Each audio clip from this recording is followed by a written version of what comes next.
Hey guys, you're listening to the Anderson Advisors podcast, and I have a guest today, Eric Dunavant. How do you say it? Dunavant. Dunavant. Dunavant. All right. Or Dunavant. Actually, from the Big Easy down there in the realm of New Orleans, dodging hurricanes. Dodging hurricanes. Professional hurricane dodger. So today we have actually, on a serious note, this is actually a really important topic. So this is something that everybody needs to listen to, period, hands down, because he's talking about something that actually I've seen in my personal life. I've seen it with clients all over the place.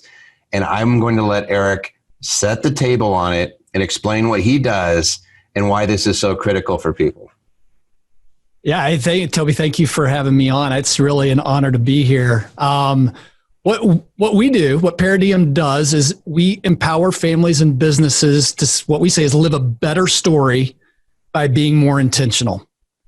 And so when we look at what Anderson really helps people do and talk about that, I mean, the idea is a lot of people are living a really, really good story. And I would say that when I look at what Anderson's been able to help families do, you're getting closer to a better story because the tax savings and the intentionality and everything that's happening inside of that work is incredibly powerful.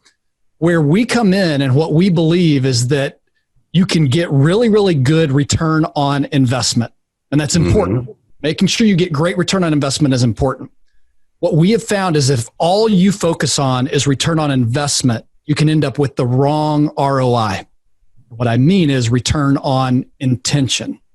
Mm-hmm. And what we find too many families do is they focus so much on the return on investment that they miss the return on intention inside of their families. All right. You just threw a huge concept out, and this is why it's so critical. So if anybody's ever listened to me, if you guys have gone through the nonprofit class to Start, Fund, Grow, listen to Infinity, you know that we talk a lot about mission, vision, values. You know that we harp on that here at our firm, and we've been at Best Places to Work twice. We've been on the Inc. list, I think 5 times. Like, we know what we're doing on this. If you do not have your values aligned, you are toast. And in this is so critical. I think this goes hand in hand, and I'm going to ask you to dig a little deeper on it, Eric. But if your focus is on making money, yep, you're going to face plant. Right? You really are, because once you hit it, most people go, well, now what do I do? And it's like that Talladega Nights movie where where the dad is sitting with the guys in Applebee's and he starts drinking and throwing a fit and he says things were just a little too perfect. So let's go get thrown at Applebee's. It's if you don't have a real direction, something bigger than the dollars, you end up making messes. And I think that's what you're talking about, Eric. Oh, it is. And the one thing, it is so easy. I think as business owners, it's really, really easy to say, you know what, I know what my mission, vision, and values are for my business. And I know how to live those out. And I know how to do that. And I love Peter Drucker's statement, culture eats strategy for breakfast. But do we take that same mindset and bring it home? Oh, boy. Yep. Amen. Do we take the same mindset and say, you know what, how do I do this where I live and with my own family? And what I find, unfortunately, is way too many families spend time focused on it inside the business, but they neglect to do it personally. Tell me about it. Tell me about that specifically. Like, what do you see, and especially in our society? Because I know what I see. I want to see what do you see? Well, so what we see most of the time is that business owners and families are on a trajectory, building wealth, and the rest of the world is telling them, hey, you know what, just pile it up with no real purpose, with no real end game. So there's no finish line. So there's the stress and the anxiety that goes along with that. But the unintended consequences we start talking about, and here's the interesting thing about unintended consequences is I think they start out really, really small, right? So maybe I just don't have good communication with my kids. But over time, what that could lead to is, I don't communicate well with my kids. They then don't know how to communicate really well with their partner. And you get a year, 5 years, 10 years down the road, you end up with divorce. You end up with miscommunication. And this sometimes can sound extreme, but does miscommunication go all the way to leading to addiction? Absolutely. All of these small little things that we go, oh, that's no big deal. And what I find too often happens inside of families, and this get into a little bit of my own story and how I got into this, because this happened inside of my own family. You get so focused on building the wealth or accumulating it with no purpose and with no end game in mind. And let's say you hit a point where you're like, I finally have enough, or, you reach an exit, or you hit a finish line where you go, I'm bringing in enough income, I'm super happy. But if you've neglected all the relationships around you, as the saying goes, you find out you've been climbing a ladder leaning against the wrong wall, and you've got a whole mess to clean up with. And one of the things I like to say, I think you said this a little bit differently before we came on the show, but I like to say money doesn't cause problems. Money's not the issue. But money has the ability to magnify and expose all of the areas that we've been neglecting and ignoring inside of our family and our life if we don't pay attention to it. Money makes you more of what you already are. And if you're a workaholic, it's going to make you that much worse. If you're an addict, it's going to make you that much worse. Yep. If you're narcissistic, it's going to make you that much worse. If you're a good giver and you're a good person, yep, it's going to make you that much better. Absolutely. Yeah. Absolutely. But you got to be deliberate about it, right? Because we get taught that money's the, hey, we got to make money. You got to make money. And you start focusing on money and it usurps everything else. So, that's right. Kid's birthday, right? You see people actually miss skip family items for the dough, for the money. Well, that, or they're on their phone the whole time because they're answering emails or responding. I mean, they're not even present when they're in the room, but they're not present. And this is actually, this happened in my own life. My father was a veterinarian in West Texas and was running a business, and no one told him any differently. I mean, he's just running the business and doing what he was doing. And my 7th grade year, my mom falls and breaks her arm. And then we ended up burying my mother within the next year because she got a staph infection, fought a lot of surgeries and things like that. Oh, so sorry. And yeah, it was tough, but it really kind of ended up teaching me some things, because my dad was pursuing the growth of the business and doing what everybody was telling him to do, and workaholic, not home, not focused on his own health. So when my mom passes away and this crisis comes in, 3 to 4 years later, he ends up filing bankruptcy because he had been borrowing a lot of money to grow and expand his business, like happens. He didn't pay attention to the insurance he should be holding on to. And what we really found was his whole focus on business fragmented our relationship, the relationship with my sister, and everything just starts falling apart, because what the world was telling him was just go build the business, just go do this. And no expectation of a crisis coming, no expectation of that coming in. And if the only focus is money, and the accumulation on that, not too much even of that or too little. Yeah, you're just looking at the accumulation. You're not even looking at, like this is the one we see all the time, is that you never think you're going to die. Right. And then when something happens and you pass, you leave a big mess because you never prepared for it, or you get disabled, or you get older and you're not able to care for yourself, and you never prepare for it because heck, we're humans and we're so excited about the making money part that we forget about everything else that's going on. That's right. That's actually more important. Wow. First off, so you lived this. I lived this.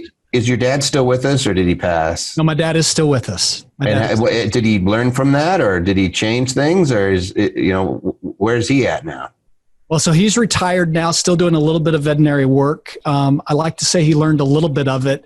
It was such a transformational moment for me that it actually it's the whole reason that I'm so passionate about what I'm doing today. But it actually took me almost going down the exact same path that he was headed down to realize that I was about to make the exact same mistake. Kids learn whether you're telling them or not. They learn by watching.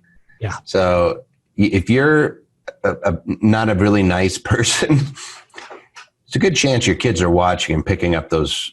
Absolutely. Yeah. Yeah. Wow. What does Dad think about what you're doing?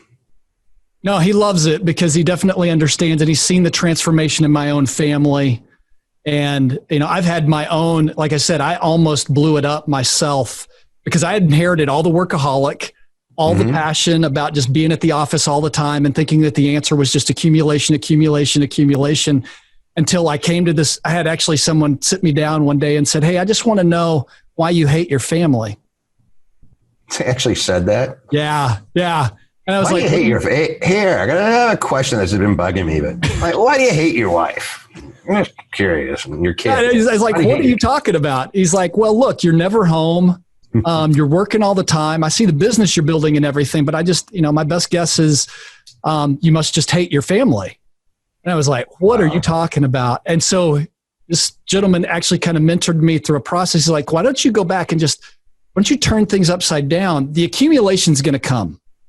You are smart enough, you're a good enough business guy, and you're focused on things. But what if you focused on, again, return on intention with your family? What if you focused on your wife and your relationship with your wife? What if you focused on your relationship with your kids? What if you guys sat down and found a common purpose together and then see what happens to your business? And what he actually told me to do, which was an interesting thing, he's like, I want you to forget about your business for 6 months. He's like, I want you to go into the office, but I want you to flip your priorities.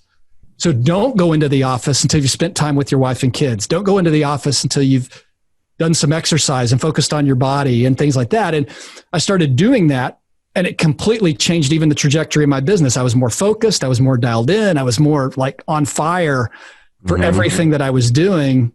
And then what really got to be exciting was I saw the transformation in myself was then, okay, we know other families who are on the same trajectory, who, if they keep doing what they're doing, if they keep just focusing on a life of accumulation without a real purpose, without focus on the return on intention, they're going to end up like my dad or like me, or, and what are the unintended consequences that are going to result out of that? And that really is what led me into the passion of what Paradiem does today. And at the end of the day, what we like to say, we just want to help people live a better story, because so many people are caught up in what the rest of the world says, which is, how are you doing? Well, I'm good. Good. Good enough is good enough. No, what if you could live a better life? That's pretty cool. So your company's Paradiem. Yep. Why don't you explain what that means? Because that's pretty cool word. Paradiem means beyond the day. So we want people to think beyond where they are today and not just accumulation. And then the way that we talk about helping families focus on this is there's 4 categories. There's greatness, growth, governance, and generosity. So greatness is, why does your story matter? And really sitting down and looking at all the people who are impacted by the story that you're telling and the story that you're going to create. I think so many times, at least in myself, in accumulation and building wealth, the purpose may be there for the business, but we don't think about why the people around us matter and what the effect is going to be on them. So really taking a step back and understanding why that story matters, and what's the movie going to look like in 5 years, 10 years, 20 years, if we continue on the trajectory that we're on. The growth has to do with what is the ROI of your story, and it's return on intention. So you may be getting great return on investment, but are you taking a look at how that story is going to end up and what you really are intending to have happen? And then my favorite part sits inside of governance, because that is who tells your story. And that's where getting down to what is your values? What's your vision? How do you give a voice to everyone in the family? And then how do you create a great venture that you all can be about? And that's the governance, I think, is really what begins to make a difference for return on intention. You can talk about all the 4 categories, but it's inside of governance where a family is already doing really good things, like with Anderson, already thinking about things that other people are not bringing them to, thinking about the right strategies to build that return on investment. What we find is that plugging in that governance component is like this accelerant that pushes even more possibility that most families haven't seen. And that's bringing the kids into it, right? That's actually bringing the full family. So this is where mom or dad may be the workaholic. Mom or dad may be the, hey, I'm the master. I'm the one who's making it happen. But you're on an island, and if you get unplugged from it, everybody else fails. Well, so let's talk a little, if it's okay, let's talk a little bit about the governance side, because so values, we began talking about this, right? Which is the The values idea, it's really easy to know what your values and mission and vision are all inside of a business. But how do we do this inside of a family? How do we sit down and talk about our purpose as a family? Mom and dad have a direction that they want to go. But if we can bring the kids in, and as the kids get older, I would tell you, even how do bringing you teach the values? That's the question. How do you decide what your values are? Is that where you start, or do you start someplace else? We actually start by just bringing the family together just around the conversation of what the family wants to be known for. Okay. So, and getting feedback from everyone. The other thing that actually begins that process before we get deeply into values is we've got a member of our team who is our family transformation specialist who calls each person in the family to try and find the elephants in the room. Mm-hmm. You know, what are the things we're not talking about? What are the things that we're avoiding? Because if you can't get those things out in the open and you can't at least have a discussion about them, then they always stay there. Yep. What you find is going into those hard conversations releases some tension and then allows a lot of families to begin to move forward. And I could so see from there, beginning the conversation of what do we want to be known for lays out a path to have further conversations. And we've got a specific process that we take families through to help build in the values and discover what those values are. But the other thing that we're looking for when we're helping, and it doesn't happen overnight. Sometimes it could take 2 to 3 months to really kind of get solidified in on what the values are of the family. But the real key in that process is that everyone buys in and knows what they mean to them personally. And I'm just going to make a quick plug here, because if somebody's listening and going, okay, this sounds amorphous, right? It's just, no, I just want to make money. If you don't have your values aligned, and this goes with, in business, it's real easy because your employees will quit, or they'll decide to try to make your company into something you don't envision it being, and, right. and they'll fight, and they'll have little in-groups, and you'll have cliques, and there'll be friction. Your customers, there'll be friction. We're seeing it nowadays. Our values are very different in two of the major political parties, and there's a ton of friction. That's right. And that's what happens when your values aren't aligned. And if you could choose, you try to say, well, what values do we agree on? And you use those to become more inclusive. You know, politics is probably never going to happen. Like every now and again, somebody's a unifier. But in a family, you don't really have a choice. That's right. So if your values are different, you're going to have that friction there constantly. You got to figure out what you guys agree on. And it sounds like that's a lot of what you're doing. It is a lot of what we're doing. The other thing is you will run into families who'll be like, oh, well, we've got good values. And it's this ambiguous idea that's kind of out there as opposed to actually memorializing them or putting them on paper. And so, you know, people on this who are listening in are going to have all sorts of different faiths, but it would be interesting. Go back and look what the original intention of Harvard University was.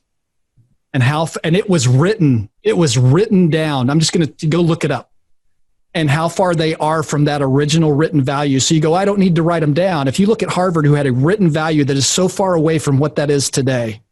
They didn't reinforce it though. No, they didn't. Right. The value, I always say the value is what you aspire to be, and the mission is how you walk it.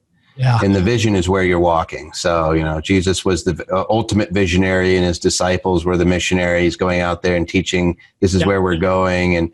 And the values are these things that we all hold. It's the walk. It's walking the talk. This is what I'm talking about. And so it sounds like Harvard, I'm just going to guess, because I don't know what their values are, is that they walked in a different direction because they had a different visionary. It did. Yeah. Yep. It only takes one. But if you don't even have it written, how much faster does your family get off track if you don't even have it written down, if you don't even have it memorialized? That's kind of the point that we have come to. It's a rudderless ship. It is. Totally. I get to teach this section. This is why it's interesting to me, because I teach this all the time. And there's different ways you look at it, but at the end of the day, it's the same thing. It's your rudderless ship if you don't have your values nailed down, in my world. Yep. And your values drive your mission, which drives your vision. And it doesn't matter what you call it. It's the same principle, is you got to figure out what you're striving for. So it sounds like you say, what do we want to be known for? That's what you're striving for as a family. It is. And then you're looking and saying, these are the things this is how we implement it. It is, in a way that we can memorialize it. And then our use of vision is a little bit different. I think your use is absolutely perfect. But what we're specifically speaking to is we're trying to raise up the next generation. We're trying to empower the next generation. So what we found to be true, and I don't know how it is for different people listening, I'm just going to tell you how it is for me and everybody that I've ever worked with. Almost everyone I've ever met is carrying around self-doubt. Doesn't know what to think about themselves. And when we're talking about vision, what we're trying to do is help mom and dad put the greatness and the vision that they see into their children through written letters, through communication, and through interaction. So it's one thing to look at your child and say, hey, I think all this really, really good stuff for you that never gets out of your mouth and onto paper. But how do it's affirmations from somebody else. Absolutely. Absolutely. So when we're casting vision, it's about the affirmation over the family and actually speaking that. And when we get further down the road, what actually gets to be cool is then the kids start affirming mom and dad back. And so relationally, you end up in a place that is, even in the hardest times, becomes healing. You know, you can start with a broken family and one that you've got so many elephants, it's hard to get everyone in the room, but you start to establish values of, we may be this far apart, but at least we can agree on these things. Yeah. And then you start to speak vision or affirmation into that. And it's amazing what kind of healing starts to happen inside of a family. And it's interesting. The last G that we didn't hit on was generosity. Generosity. Right? How does that play into this? Because it sounds like you got to have the first three. You do. Or do you? No. You really do. So greatness, growth, governance. Let me finish up governance just real quick. Is so giving them a voice, because if you speak affirmation, you give them values, now giving them permission to speak in. And all that we're looking at a voice is voice, not a vote. I just want to hear what you have to say. I want to listen and hear you. And then the last piece is venture, which is going to tie into it's going to tie into the generosity is there something that the family can come together around that becomes a greater purpose that is outside themselves? What we find when we get into the generosity component is when you begin to have intentional conversations around what you're doing, almost every single family that we've ever worked with has discovered that they have the capacity to give 3 to 10 times more money away than anyone's ever told them before, continue to reduce their taxes without changing anything about their lifestyle. And when you're increasing generosity around a great venture, now you have the family coming around and together for a greater purpose that's not about them. And when you're looking outside yourself, you actually begin to discover new things about yourself and about your family, because it's not about us piling it up anymore. It's about us coming together as a collective and making a difference in the world around us. And you feel proud. Absolutely. You're allowed to feel proud. Making money, you're not allowed to feel proud about making a lot of money. You might feel good about it, but if you tell somebody, man, I am wealthy right now, like they're going to look at you and they're going to hate you a little bit, right? Usually people look at you and say, that's kind of conceited. Yeah. But if you say, we're able to help so many families out, we were able to do X, Y, Z, we love giving our time back here, we were, then people are like, well, okay, pretty cool. It's not well, not and the other thing that I think you begin to have a different appreciation for money when you engage in generosity. Because when you're holding on really, really tight with a closed fist, nothing gets in, nothing gets out. When you open up your hand, you start to see the world from a different perspective. One of the experiences we had with our own family around our own generosity was taking our family to Mexico for 3 days to build a house and sleeping on the ground and taking a bucket shower and just being exposed to the poverty.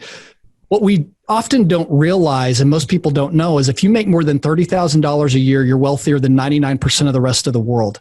When we live in the U.S., there's so much abundance around us. Oftentimes we don't see the real blessings in what we have. So when you can get exposed to poverty, or you can get exposed to other areas and then engage it through generosity, what you begin to appreciate is even more what it is you're blessed with. You feel more responsibility. But the other thing I find is you find more connection inside of the family, and that's where you end up getting the return on intention. Yeah. Where did you go build a house? Where was it? It was outside of Tijuana. That's pretty cool. Yeah, we went until this year. This year would have been 8 years in a row, but COVID had something to say about that. But the crazy thing is that I would just encourage families to find something like this. The word that we use in our house is it helps disrupt our thinking.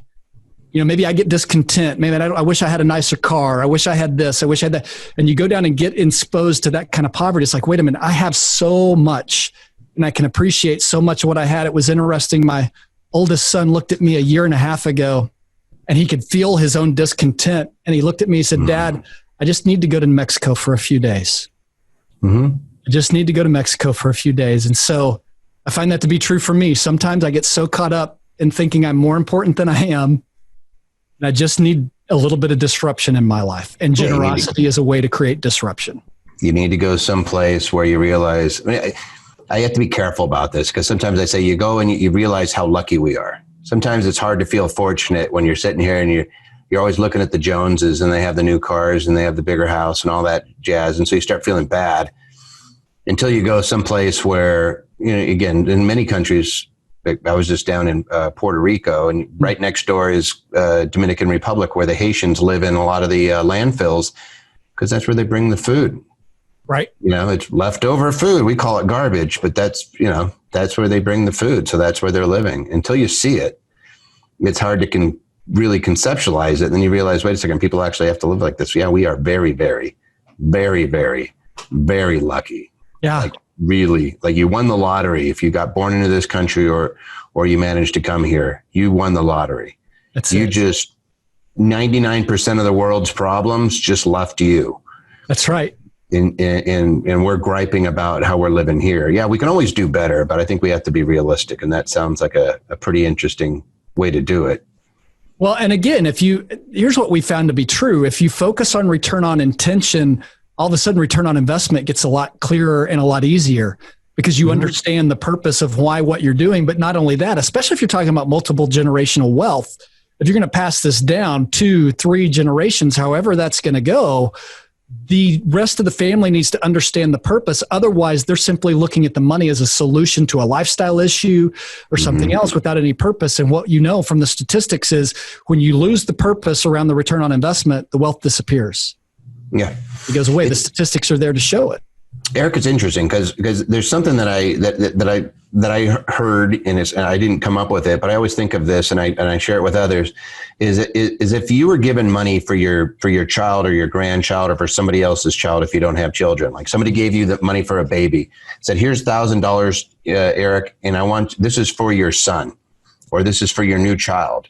You treat that $1,000 differently than if you went and won $1,000 at a casino, or you found $1,000. You just, for whatever reason, you have an intention with that money. Absolutely.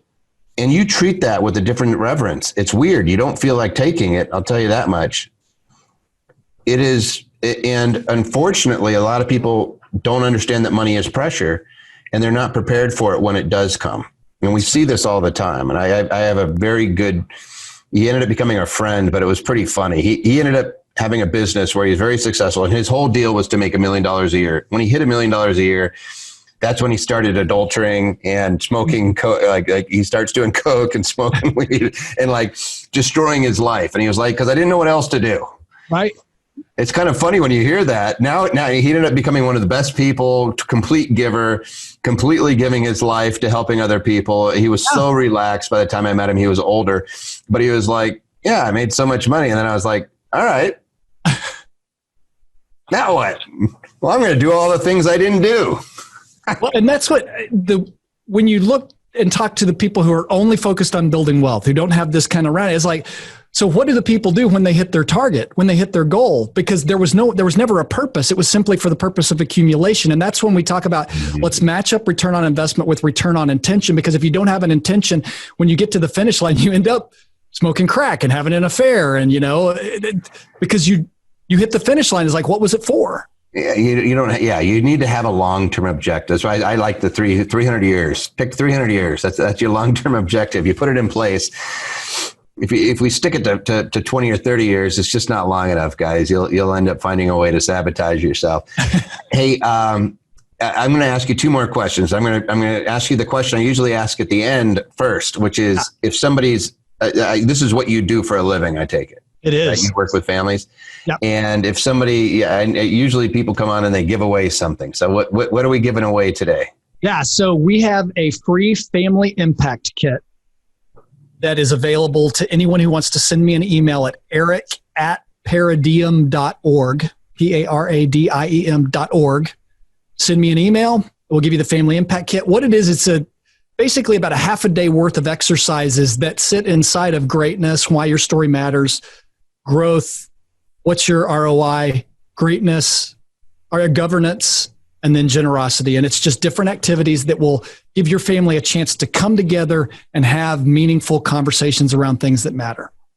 That's really cool. So that's a freebie. Yay. That's a freebie. Yeah. Just come get it. So Eric, and we'll share that link out with people. So do it, guys. This is like, if there's one thing that I have learned watching other people and in my own life too, is if like we get so laser focused on doing one thing that our head could be on fire and we're still going to work. It's like, I'll put it out later. Yep. No, it's like your family could be on fire and you don't even realize it. So to take a quick check. The other one is are there any cases, has there ever been a family that you've worked with that sticks out as being like the biggest transformation? And I know I put you on the spot. I didn't ask. Oh, now you're getting into one of my favorite stories. Perfect. So there was a family up from the Midwest that we started work with about 3 years ago.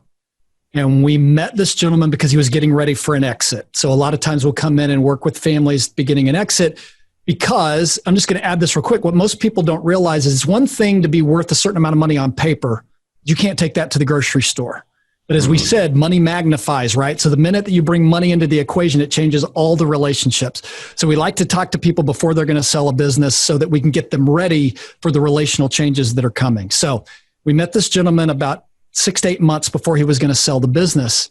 And he was telling the story of the family, and there'd been some divorce in the family. He goes, look, I just need you guys to know, I have not been in the same room with my 3 kids in over 10 years. So you keep talking about all this governance stuff and all this. He goes, it's going to be a miracle if we can get everybody in the same room. It's been 10 years. Okay. So we started working on it and started having some conversations, and we were about 6 months into the process and pulled together a full family meeting with him and his 3 kids all in the same room. And it was really kind of funny because one of the things that we do, we keep a stuffed elephant. It's like, we got to have the elephant in the room. So let's bring the elephant into the room, to talk about that. And one of the things I like to tell about that story is that's continuing to evolve. The relationships are getting healthier. It's still not completely healed. There's still a lot of work that needs to be done, but to take a father and put him in the same room with his children for the first time in over 10 years and begin the healing process and begin the conversations around their own values and the vision, and even giving them permission to have a voice has been super exciting. And we're not done. You ask me again in about 3 years, we'll probably have another version of how that story has continued, but that's my favorite. That is pretty cool. And that is, if it was easy, everybody would do it, right? No, there's got to be a little bit of the magic. And I could just imagine how sometimes it gets a little uncomfortable when people are pointing out the elephants. And the one thing that we like to say is the only way to get to the other side of recovery and reconciliation is through the pain. So the biggest problem is most people don't want to go into the pain. They just want to ignore the pain. That doesn't get you. You've got to be able to say your piece and express what you're feeling and feel heard and create safe places for that to happen. And if you're not willing to go through the pain, you won't get to the other side of the pleasure. Yep. Well, hey, I love it. You need a good guide doing this. And I would encourage anybody, this is not a typical podcast. This is, I would encourage anybody who is even thinking that they don't have that sort of structure in their life, that you should take advantage of at least the free offering and talk to Eric and his group. Now, I haven't done anything with you, but I haven't gone through the process, so I can't tell somebody this is the greatest process ever. I can just say that going through a process, there's 20 ways around the mountain. At the end of the day, you just need to get to the other side. And this sounds like a really good path. And we tend to think alike. I like it. So I would love to see you be able to help some people. And if you're out there and you're listening, by all means, take advantage of it. Eric, is there anything else that you want to add? Here's a good one, because if you don't have something off the top of your head, which I'll ask you, do you have anything off the top of your head? No. So go ahead and ask. Oh, if you go back to your 16-year-old self, what would you say now? I'd say it's going to be okay. Yeah, you were going through some tough stuff. It was a tough spot at 16. My answer would be, it's going to be okay. Mom is past it. And I would say that to families too. You want me to kind of extrapolate off of that?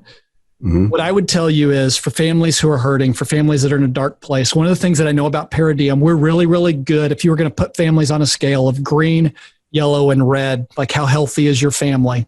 Mm-hmm. We work with families that are yellow and green. But families that are even in the red, there's help available. We've got resources. If you're listening to this and you're like, hey, we've got so many issues going on, I still would encourage you to reach out to us, because we can put you in touch with other resources. We can put you in touch with other people.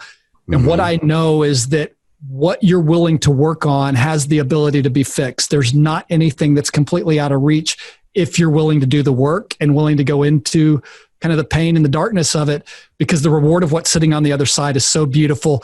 And if you're really talking about being intentional and transforming your family and transforming generations, then it's definitely worth it, no matter how painful it is. Absolutely. Well, I'll leave it at that. Thank you, Eric, for coming on. Again, we'll share out your email, but by all means, guys, reach out. And I just want to say thanks again, Eric. All right. Thank you. It's been great.